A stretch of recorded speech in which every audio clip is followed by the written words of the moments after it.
Hello! Welcome to Changeling Cast, the podcast dedicated to reading and dissecting urban fantasy, paranormal, and speculative romance series. I'm your host Mara from the YouTube channel Books Like Woe, and this season we are making our way through Nalini Singh's Psy Changeling series.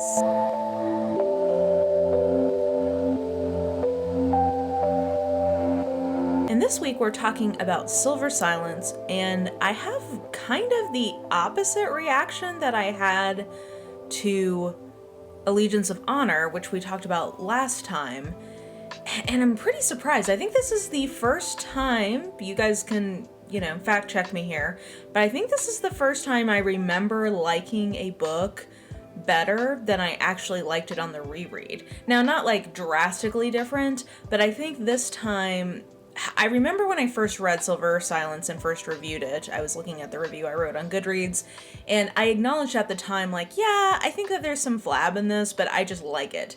And I guess I basically still have the same opinion, except the flab, I think, bothers me more this time around. And I have some theories. So let's do our plot synopsis, and then we'll talk about, why I think this time I had a harder time with this book. Okay, so Silver Silence. Silver is in the title because we are getting a book with Silver Mercant. I'm so excited because I remember when I realized that, being very excited because I really liked Silver in the first season, and I think that it was smart to pick what I think is fair to say was an anticipated heroine as sort of the first book in season 2, because we have some grounding in who she is, what she's about. She's connected to Caleb, and him and Sahara are one of the most beloved couples from the first season. I think that was smart, and I remember being excited realizing that. Her hero, and you guys again can fact check me if I'm wrong, but is someone that we've never explicitly heard from before. We've definitely heard of the Stonewater Bears outside of Moscow, that has been alluded to, but I'm not sure that we had met Valentine before this book. We definitely met Selenka, who is the head of is it the Black Edge Wolves, the Russian wolf pack. We've definitely seen her before, but I don't know that we'd ever actually seen Valentine up until this book. But regardless, he is the alpha of the bear clan. That is basically the wolves and the bears in Russia are equivalent to the leopards and the wolves in California. They are the dominant groups. They basically control the entirety of Russia, and they are both based out of Moscow, but then none of them are much in the city. They're all pretty much kind of out in the wilds. We actually find out in this book that they essentially consider Caleb to be the third alpha of Russia, and they consider his territory to be Moscow. So I thought that was a fun little detail. But anyway, so we've heard of this group before, but we haven't spent time with them before. And I don't think we've ever even met Valentine. But someone can correct me. I should also note, there's a lot of Russian folks in this book. Where I have been able to get pronunciations, I will do my best to honor them. But specifically for Valentine, I cannot tell if this is an actual Russian name or not. And I was not really able to find a clear pronunciation guide. The southerner in me wants to call him Valentine, like Valentin Nikolov. But that's not his name, so I'm going to do my best to just call him Valentine, and I apologize if that is not the correct pronunciation. Anyway, Valentine and the Bears are a really fun addition to the Psy Changeling world because they are a different kind of shift. Well, they're literally a different kind of shifter than we've seen before, but also just their kind of species personality is pretty different than what we've seen characterized before.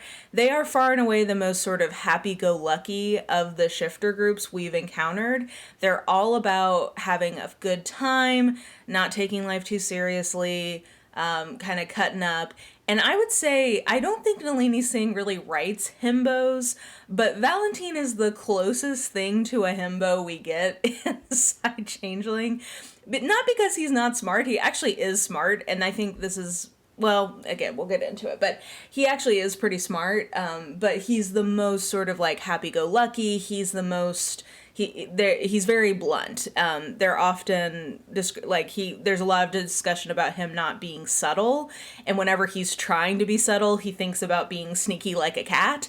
So he has to kind of purposefully get into that mindset.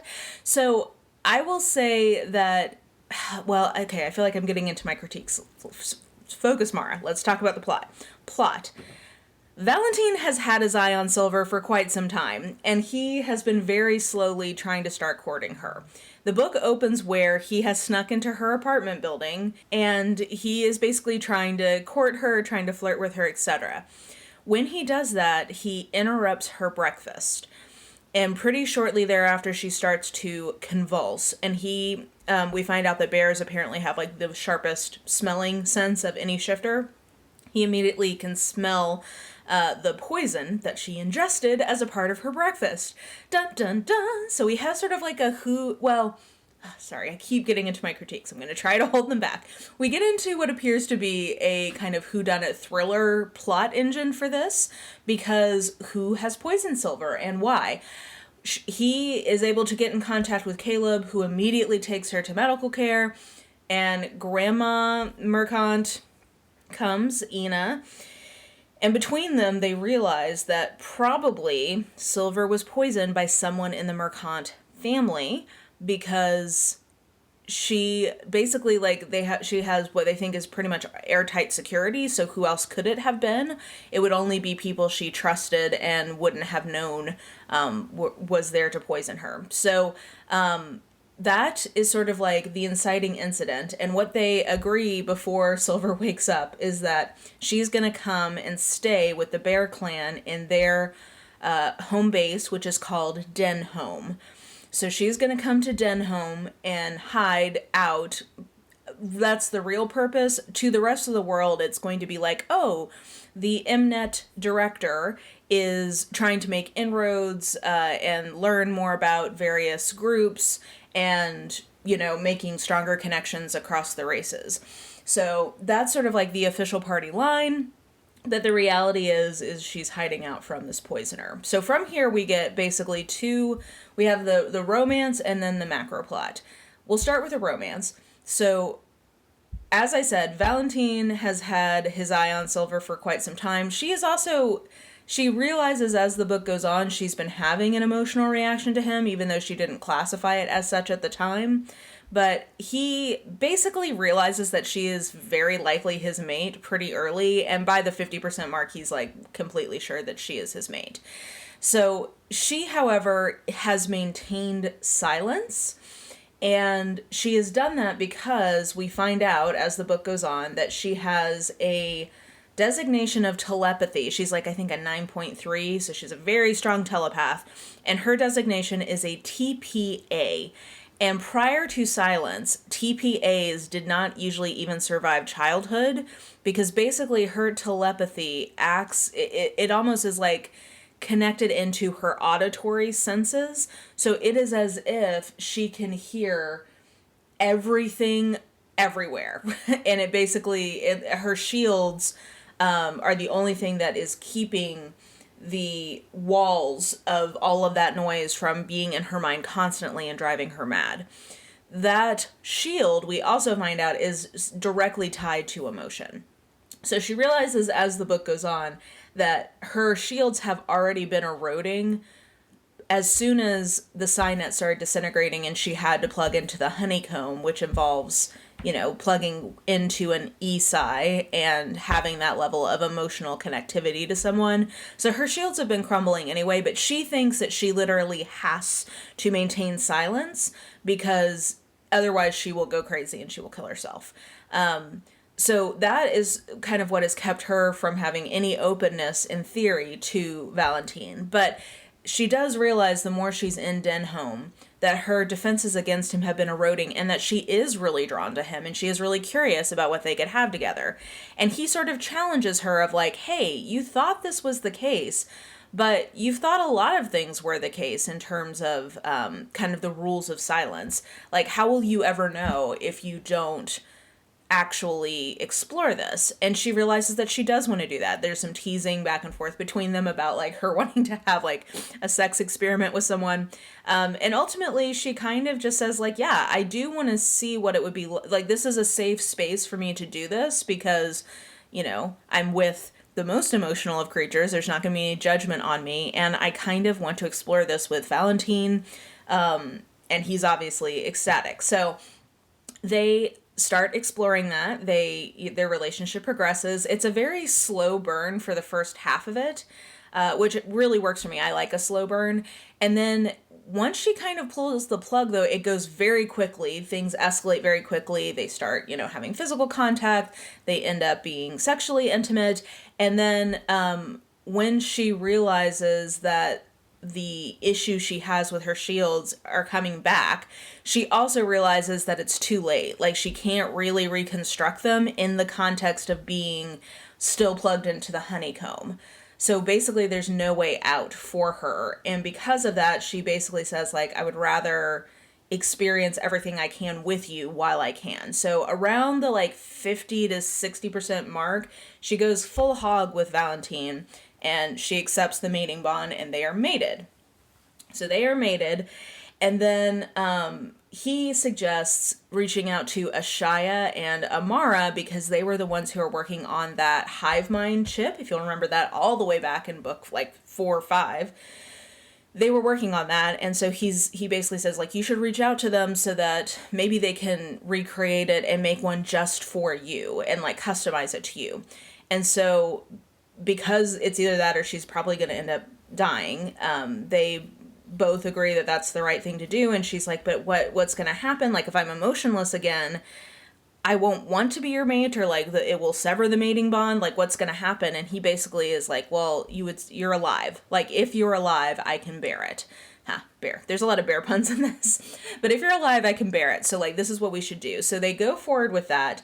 And Ashaya and Amara collaborate with Samuel Rain, who you'll remember is the one who put together Vasek's, his prosthetic, and like, he's a very cutting edge sort of like biotech engineer. And what they come up with is a procedure and a chip. I can't remember if they actually put in a chip, but they come up with like a surgery basically to sever the different neural pathways that are causing this issue for TPAs. And they also put in some filaments into her brain that could reconnect her to her emotions if she chose to do it. But the problem is, once she wakes up purely silent, like perfectly silent, she is not likely to want to reinitiate those emotions. So she vows to Valentine before she goes into the surgery, like, first of all, like, we are allies for life regardless. I will remember that. Even if I'm silent, I will understand that I have promised to always, like, protect you and to protect your clan. But also, he gets her to promise that she will go on 10 dates with him once she wakes up. And again, because she's made a promise, she knows that even if she's silent, she will want to honor that promise. So that is sort of, it's an interesting structure because they have like a whole romance for the first like 60 to 70%. Then she has this surgery and it's like they're starting all over again. She is perfectly silent. She doesn't understand why she would have even wanted the opportunity to have her emotions reconnected. And it like is breaking Valentine's heart. It's very sad. And she moves back into the city into a different apartment than the one she was in. Partly because they're the appearance of things, they're not telling people that they're not together, basically. Even though she's silent, she doesn't want to compromise his position, and so it's sort of just left ambiguous exactly what's going on, but she's living in the city in one of the apartment buildings that is run by changelings, and he starts to essentially like court her again. And what we, the reader, notice is that even though she is perfectly silent, she does have still some of these like habits that she picked up while she was with the bears. Like, for instance, one of the first signals that she was sort of slipping in her silence was that she let him feed her an apple. And we notice that even when she's eating her nutrient stuff, like her bland, sigh, boring food, that she still has an apple that she's eating with it. So there's these little hints that, yes, she is silent, but there's a part of her, or like she is still potentially on the path to reconnecting with her emotions, and we know that there's like a physiological way for her to do that if she should choose to kind of like reestablish those pathways. And so slowly we see her making these decisions that are not totally silent, and she's going on these dates with Valentine, and slowly but surely we realize that she's like reconnecting and rediscovering her desire for him. She makes the sort of, on the surface at least, cold decision that yes, they should have children together because that would be good for her position as someone in the Mnet, like that she has basically like a half changeling child that would like kind of cement her commitment to these cross-racial, connections and ties. So that kind of opens the door. So there's just a lot of like slow build up. And then by the end, unsurprisingly, there's sort of like this big moment, and she fully reconnects to Valentine, and she is ready. Like basically when they're kind of running down the poisoner side of the plot line, they just are really vibing. They're having great banter. And by the end of all of that, she realizes that she does have these connections again. She wants to be emotional, and she like fully accepts and connects with him in the mating bond, which was never severed, but it was almost like it was numbed or like dormant. It revives. Everybody can see it on the Signet, and she stays in the Signet. That was another thing. She thought that she was going to get pulled out of the Signet if she accepted the bond, but she doesn't. So, it's a happily ever after for them, and she's going to go live with him in Denholm, and like that's all good. In terms of some of the macro plot stuff, so in terms of the poisoning, we get these points of view from somebody who is referred to as quote unquote the human patriot. And this person has arranged for this poisoning, and we can't tell from his perspective exactly if it truly is a mercant that he's collaborating with or not. That doesn't become clear until like almost the end of the book.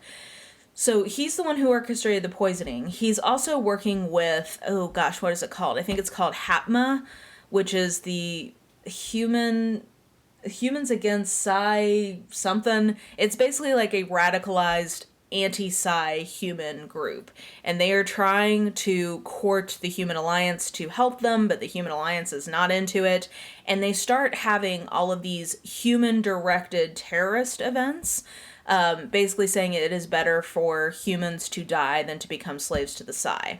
The other thing that they find out is the thing that we found out in Allegiance of Honor, which is that the Psi are going to have these connections to humans for the Psi-net to survive.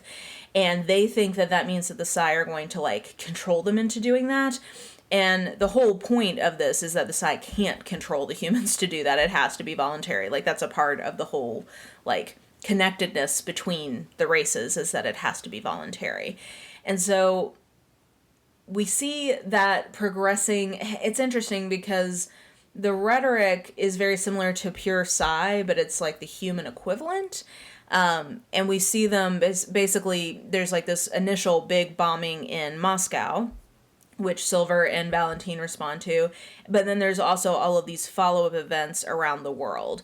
And so that is like one of the big kind of macro elements. And we also see from the architect's perspective that it is specifically not a part of the consortium. And that the consortium, there's this like good clarification section from the architect's point of view, where the architect is basically saying, we don't really have like ideology alliances. We want chaos because it's good for business. And like all of this murdering mayhem is not good for business. It's not subtle, etc.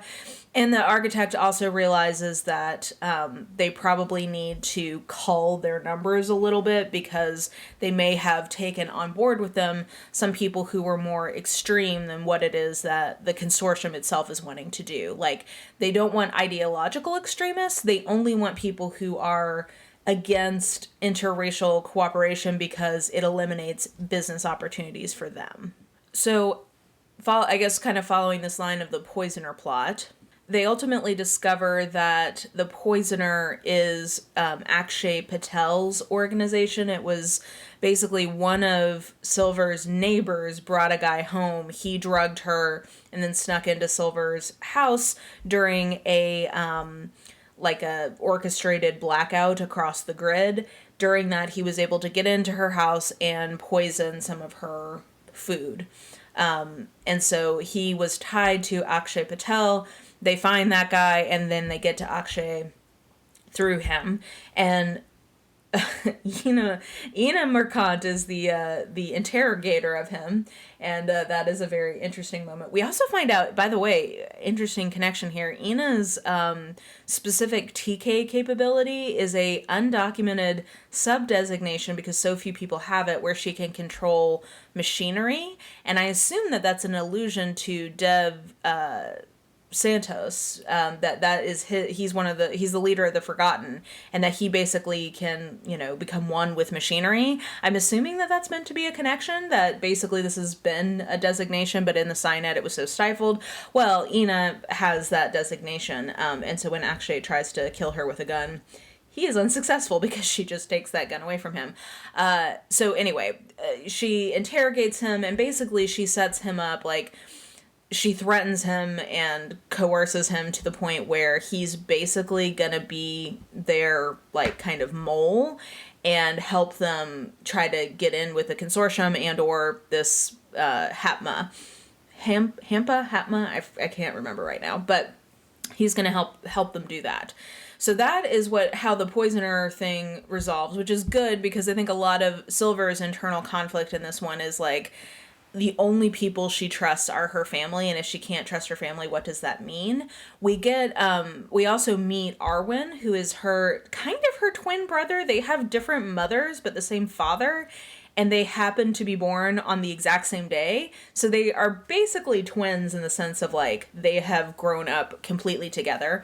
And Arwen is an empath, and he has been sort of the secret weapon or the secret to the Merkant's success over the last 30 years, because while a lot of these other families were getting more and more callous and, going a little crazy probably, he kept their family kind of rooted just by existing, and he has kept Silver very rooted. But anyway, he's one of the first Merkants that is cleared, and so we get time with him, and it's very sweet seeing him trying to figure out how to connect with his sister, who he knows needs to be silent, but he wants that connection with her. I thought that was very sweet. He also comes to Denholm, and he and Pasha, who is one of he's a hottie who is one of Valentine's right-hand guys. He and Arwen are, making eyes at each other. So that is also set up as a potential future development, is that they're kind of dancing around each other, and Arwen doesn't quite know what to think of this bear guy who is all charm and dimples. So anyway, so we get that connection with Arwen, and then I guess other macro plot things you need to know. Yeah, so basically just that the whole human connection thing in the Signet is increasingly going to be a problem, and they're trying to figure out, the ruling coalition of the Psi, that is, they're trying to figure out how to go about this. One, I thought this was a cute idea. Basically, Sahara has set up a cafe that is specifically aimed at all three races and trying to get them to just connect casually in Moscow, because she's trying to facilitate opportunities for Psy to just meet humans and changelings and make connections with them. But anyway, I thought that was a cool idea. But the ruling coalition is kind of trying to decide how they need to share or not share this information with different people, and also how they can make humans trust them. So at the beginning of the book, Caleb goes to Bowen Knight, and who, by the way, his implant to protect him against psi interference has been failing and is continuing to fail, as well as all of his top people. But anyway, so that is still sort of a ticking time bomb. But he goes to Bowen, and he actually tells him exactly what the problem is. And Bowen at first is just I don't care, whatever. Now you understand, you can't treat humans like this and then expect us to just trust you. But then Caleb also reveals to him the need for biofeedback, and that if the Signet fails, basically he's condemning an entire race to extinction, and Bowen is a good person, and so he can't deal with that.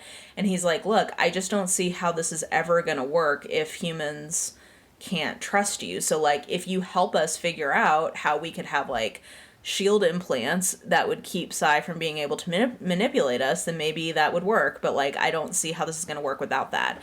And the ruling coalition basically has this very interesting debate talking about should they do that with conditions or not. And basically, Ivy Jane is arguing and saying, we can't put conditions on this because if it's not freely given, like, it doesn't, that's not the right way to start to actually do this in good faith. And Nikita is sort of arguing, like, well, we have to put conditions on it. And basically they have this sort of, like, pivotal moment of, like, are we going to be like the old Psy Council, who was coercive and all they wanted was control and they were authoritarian? Or are we actually going to set, like, a new precedent of how we're going to be interacting with the rest of the world? And so I thought that that was, like, an interesting and key moment of sort of, like, the political development or, like, the ideological development of the council. And they ultimately do rule that they're going to help humans figure out how to create these shields without a condition. So that's, like, a big development there. And then the other big development is that Himpa, whatever they're called. I should just look this up, but I'm having more fun just stumbling through it. They have an assassination attempt on Bowen's beloved sister Lily because they think that if she is killed and they can blame it on Psy, that will help radicalize him. But he sees that she's about to be shot and he takes the bullet for her. And by the end of the book, he is still hanging on to life just by a thread. So he is, like, I think in a coma. He's on, like, a bunch of machines to help, like, with life support. So there's that. The other it's a micro plot because it's Valentine's internal conflict, but I do think that this is an important development on, like, understanding how changeling packs work. So Valentine's pack is currently divided. About 25% of them split off when Valentine became the alpha approximately 8 months earlier. And that is because Valentine comes from a long line of incredibly dominant bears. His great-grandfather sort of, like, established the pack and, like, made it what it was. And then, being the pack, the alpha is definitely not, like, necessarily biological or hereditary, but, like, dominance, is somewhat genetically related. And so his family has had a long line of very dominant bears who were the most dominant and therefore became the alpha. So his father had been alpha back in the day, probably, like, I think it's like 15 years earlier. And his father had no symptoms of being mad at all, but one day woke up and basically went crazy and started killing Psy. Silver tells Valentine that she wonders if he was a part of an experiment on changelings that was happening in the region. So that doesn't get resolved, but, like, just know that that is a possible explanation. But basically, there's this history or feeling that Valentine's family might have this propensity to go mad. When his father did that, he ended up dying. His seconds all took him down. But his wife, through, like, sheer force of will, did not die with him, which is typically what happens when your mate dies. If you don't die, then, like, you can, like, white knuckle it to try to live long enough to raise your kids, but that's about it. And so as soon as Valentine has 3 sisters who are all older than him. As soon as his oldest sister was of age, Valentine's mother essentially shifted into her bear form and has never come out of that because she is so lost in her grief. And so that is, like, the history of the pack. They managed to keep the whole situation with his dad under wraps. So the wider world doesn't know this happened, but the pack does. And when Valentine becomes alpha, a portion of the pack assumes that he is going to go crazy again. And so they kind of leave and kind of don't. And what that has created is this really tense situation where about a quarter of their group is living, a few miles away in this, like, substandard den, and they all still have this, in the context of what we know about how changelings work, this psychic connection to Valentine, but they're not near him. We also find out that apparently bears need even more like direct contact with their alpha than a lot of other shifters do. So like you constantly see Valentine like picking up the kids and hugging them and like, you know, giving his pack mates actual direct, you know, kind of like physical touch. And so he's still having to go and do that for, especially for the children. And every time he does it, it just like breaks his heart. It's creating this situation where it's neither here nor there, right? Like half in, half out. And it's so emotionally straining for him. And what is repeated over and over again, and we've seen this in the last couple of books, I think this theme has been developing, is this idea that the alpha's heart is the biggest heart in the pack because he or she has this impulse to love the entirety of their family, and that the impulse is to have more family members to love. Like that ultimately is what drives their protective urges. And so he still loves these members and he still wants them near, and he apparently has been far more patient about this than really like any alpha ever is. Because it is such an emotional strain on an alpha to have these people that he is psychically connected to, but then can't actually really protect. And so he's let them linger on the land, and basically it's just creating it's breaking everyone's heart, and it's creating these divisions because in their head, the rest of the pack who stayed knows that he needs to cut those people off, but they want them to come back. Like that's what they want. But they also know that he's ultimately going to have to make a decision to just like either they have to come back or they have to let go. And so I think that, well, again, we'll get into that here in a little bit, but that's sort of like his emotional conflict that's going on right now is the shame and the feeling like he's worried. I mean, he's not completely confident that he's not going to go crazy someday, but also just the strain of having these people be away from him. So eventually there comes to be this sort of breaking point and reckoning where he tells the adults who made the choice to leave, like, hey, look, either you come back or you have to find an alpha who can defend your territory. If you can't, you're going to have to leave. Like, that's just the way it works. Like, that's what our animals need, and you've got a month to do this. And by finally giving them that ultimatum, they do ultimately decide to come back, and so there's a big celebration. The other thing that happens is part of when Silver is really, like, accepting her role as the mate to this alpha and really deciding she's going to stay, is she goes and confronts Valentine's mom and says, like, basically the same thing of, you can't keep torturing your children by letting them see that you're here, but never fully being a part of their lives again. You either need to shift and come be a part of the group, or you've got to go.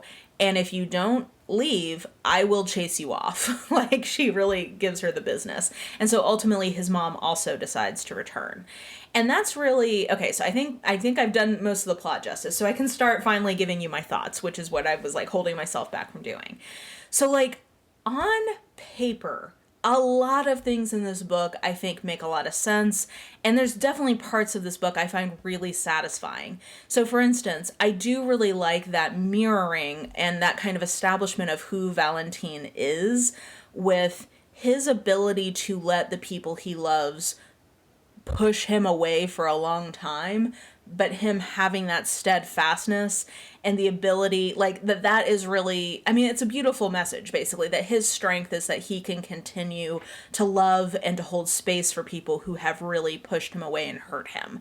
Like, what a beautiful message, and what a beautiful part of his character. And we see that mirrored first with the pack who's pushed him away, and then Silver pushes him away, and then he's had this long-standing issue of his mother pushing him away. And by the end of the book, he's gotten all, like, basically he's rewarded for his ability to withstand and not to necessarily take direct abuse, but to give space for people to work out what they're going through in order to come back and be a part of his life.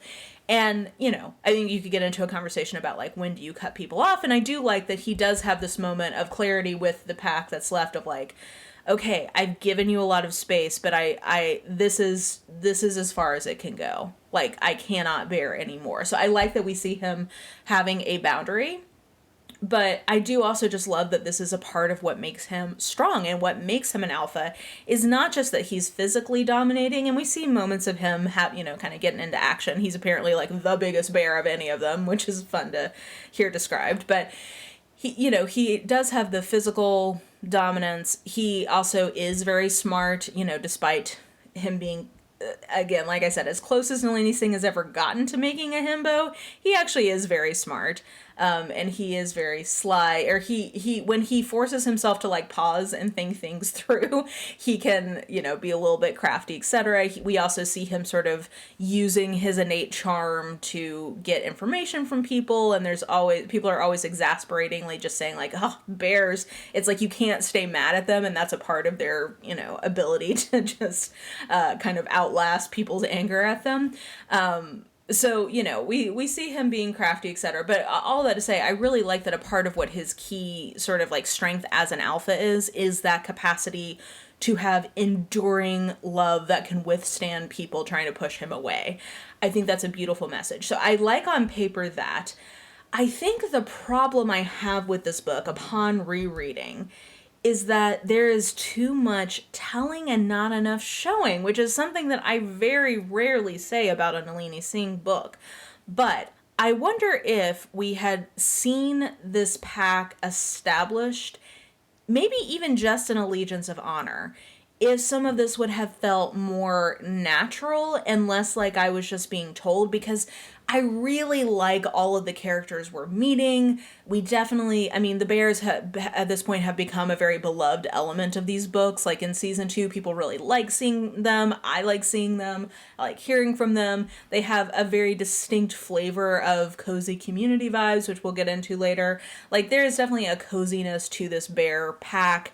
And I really, it's not that I don't like it. I just think that she had to do so much explaining of what the situation was that it didn't give enough time for the genuine kind of way the story unfurls to happen in the same way. And so it felt more like I understood, like intellectually, I understood a lot of the beats of the plot, but I don't know that it felt as organic and as just like, of course this is how this has to flow, as most of her like excellent books do. And it's a shame because I like the romance. I like the romance part of this. I just think that some of the other, like, for instance, the poisoning plot essentially gets completely sidetracked for a good, like, 40% of the book. So it's like, it's the main sort of plot engine, and then it just sort of goes away because there's all these other things that have to come in to support sort of building up the backstory for this pack. I don't know. I just think that this one didn't come together as strongly as I really wanted it to, because I love Silver as a character. I love Valentine as a character. Like, all of the main characters in this are great. And I really like the ideas of the book. I continue to really love the development that we saw in Allegiance of Honor, where Psi need humans in their network for it to be healthy. And another revelation she has, what kind of Silver realizes when she doesn't get pulled out of the Psi-net because she's mated with Valentine, is that it used to be totally normal for there to be Psi changeling matings. And so, like, of course you could stay in the Psi-net. It just sort of brings Valentine into the orbit of the Psi-net. And part of what she, the sort of big realization of the last couple of books is, for the Psi-net to be healthy, there has to be all of this cross race connection. Like, that is what makes the Psi-net healthy. It is not healthy for the Psi to just be off by themselves. And so, like, I love that as a theme, and I love that that continues to be sort of like the overall driving message, I feel like, of the series, of like stronger together, basically, of just like, the world is best when we are connected to each other, and when different kinds of people love each other and have connections with each other and have different, business relationships and friendships, and like just that the world is meant to be a lot of different kinds of people in community together. Like, I love that as a message. And I think, again, on paper, I like those beats of the story. I just think that the way that they got kind of like actually unfolded felt kind of choppy in places. And I hate saying that because I really love all of the disparate elements of this. I just feel like the book itself, it dragged in certain places, and then in other places it felt like, whoa, like that just sort of happened. I don't know. I just feel like this one didn't fully cook and come together as strongly as like the best books in the series do. Now, all of this is caveated by like, these books are all great. Even my least favorite side Changeling books, I love. So, I mean, take all of this with a grain of salt in terms of my overall opinion. Like, I still really enjoyed this book and would still rather read it than any number of other books that are currently on my TBR. But it did surprise me. I think this is the first time where I remembered liking a book better than I actually liked it so far in this reread, and that kind of bummed me out. So I do, like I said, I really like what this book is doing. I will tell you, I remember not loving Ocean Light, which is the next one. So I'm wondering if, now that I'm doing this reread, because Wolf Rain, Alpha Knight, and Last Guard are 3 excellent books, and those are the other books that are out so far in the Side Changeling Trinity season.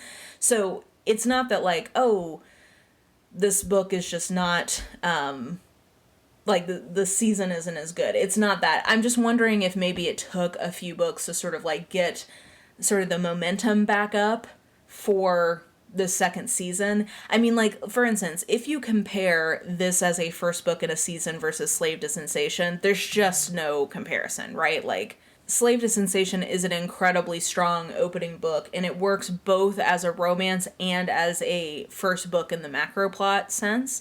And I'm wondering if this book, it had a lot that it needed to do as sort of the first book in the season, and I think the path to get there wasn't as smooth as we've seen in other books. So I feel like I'm dogging this book, and I don't want to, because I do still really like it, and I do love Silver and Valentine. I love it whenever they show back up. Silver is probably one of my favorite like heroines. I really love her strength. I also love that Valentine loves how strong she is. He refers to her as an alpha, like she is the alpha in waiting for her pack.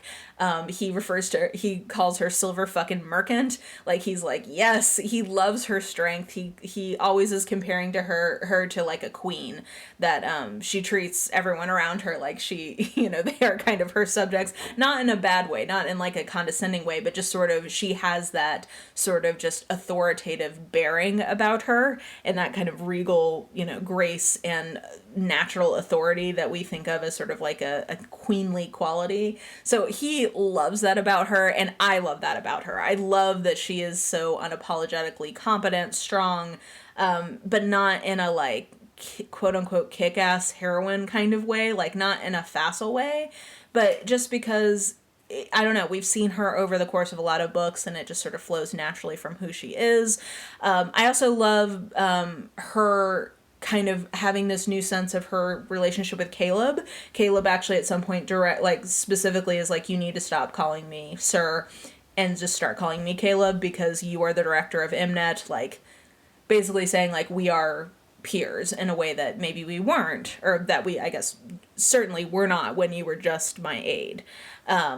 So, and, he's also now a part of the Merchant family, so, yeah, so, that's kind of a great moment, and we see her coming into her own, I think, in this book, and really owning what it will mean for her to be the director.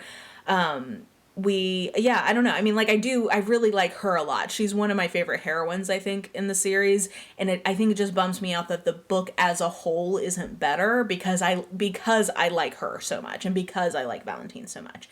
So anyway, I think that those are most of my thoughts.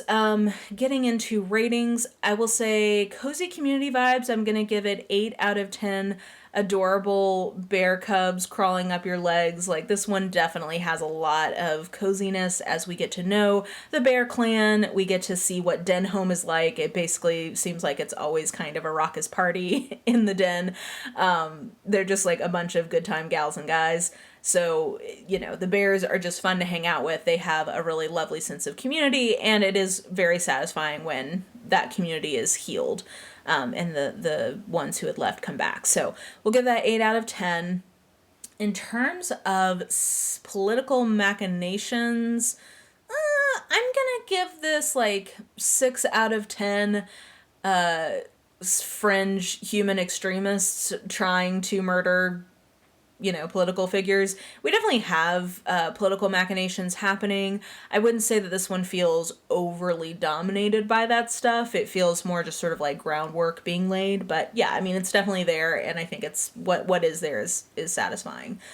I'm gonna give it 7 out of 10. Loves licking up her honeys for sexy times, just because I do think that the sexy times that are there are very good, but they're not, there's not a lot of it. It's a very slow build, and it doesn't feel as sexy as some of the other slow builds. So like, for instance, Kiss of Snow is a slow burn, but there's a lot of sexual tension and a lot of lead up to it, so it still feels like a pretty sexy book. This one, not as much. I mean, I like the actual sexy times, but I don't think this is one of the, like, sexier books in the series. And then I'll give it 8 out of 10. I will still be waiting for you when you can't love me anymore for the angst, because Valentine is such a sweet puppy, and he is just able, his big bear heart is just able to handle a lot of rejection and still maintain hope and still maintain just like holding space for people he loves. And when Silver won't have him anymore, it is very sad. So yeah, I do think that this one, it has a good amount of angst in it. So if you like that in these books, I think that will be satisfying. So yeah, overall, my first time around, I gave this a 4-star, and this time I think I would give it a 3.5, which for me is like a B+. It's a good book. I still like it. But I just think that I see some of the holes in it a little bit more this time around, which is too bad. But, such is life. I still got to spend time with all of my favorite characters, so that's always great. And yeah, okay, so I think that does it for Silver Silence. Next is, it's called Ocean Light, right? It's the next one. It's Bowen's book. Strap in. And it involves somebody from Black Sea, so get excited for that. That will be coming next. And it's interesting knowing that the next book is Bowen's book, considering that when we leave him in this one, he is on life support. So you'll have to tune back in to see how all of that gets resolved.